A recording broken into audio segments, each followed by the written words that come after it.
একটা সময় লেগ স্পিনারের জন্য হাহাকার ছিল বাংলাদেশের ক্রিকেটে, তবে দিন বদলেছে।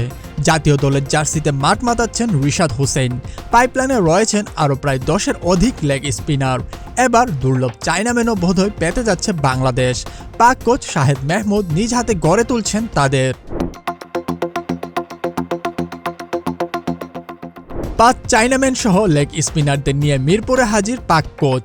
হাতে কলমে তাদের ভুলগুলো ধরিয়ে দিচ্ছেন তিনি। চায়নাম্যানদের মধ্যে আলাদা নজরে ছিলেন কোচ সালাউদ্দিনের ছেলে সানদিদ। পায়ের পজিশন, বডি শেপ কিভাবে থাকবে সেদিকে পুরো মনোযোগ তার। স্পোর্টসমেইল যখন সানদিদের ফুটেজ নিচ্ছিল তখন একেবারে কাছে এসে হাজির পাক কোচ মাহমুদ।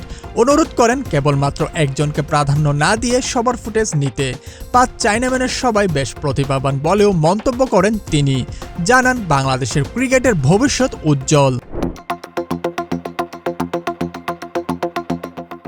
5 চায়নাম্যানের মধ্যে সানদিদকে নিয়ে বেশ সিরিয়াস পাক কোচও। এই ফুটেজটি যেন তার প্রমাণ। বল করার সময় বডি পজিশন কীরকম থাকবে দেখিয়ে দিচ্ছিলেন মাহমুদ। বল ছাড়ার পর বডি কতটুকু ঘুরতে পারবে সেই নির্দেশনাও দিচ্ছিলেন তিনি। ভবিষ্যৎ ক্রিকেটারদের নিখুঁতভাবে গড়ে তুলতে মাহমুদের অক্লান্ত পরিশ্রমের প্রশংসা করতেই হয়।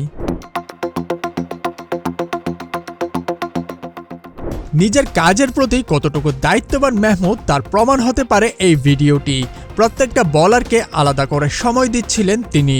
নীল জার্সি পরিহিত বলার বল ছাড়ার সময় কিছুটা বেশি মুভ করে ফেলেন।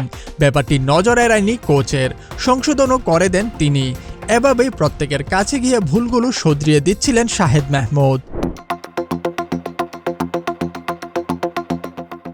ঠিক এই মুহূর্তে স্ক্রিনে যে 5 জনকে দেখতে পাচ্ছেন তারা সবাই চায়নাম্যান। হয়তো আজ থেকে কয়েক বছর পর তাদের কাউকেই দেখা যেতে পারে লাল সবুজ জার্সিতে। তাদের প্রতিভা, সামর্থ্য নিয়ে বিন্দুমাত্র সংশয় নেই কোচের। সময়ের সঙ্গে সঙ্গে নিজেদের দক্ষতা বাড়ানোর কাজটুকু করতে হবে তাদেরই। দিক নির্দেশনা দেওয়ার জন্য কোচদের সবসময় পাশে পাচ্ছেন তরুণ এই ক্রিকেটাররা। রাকিবুল হক, স্পোর্টসমেইল 24।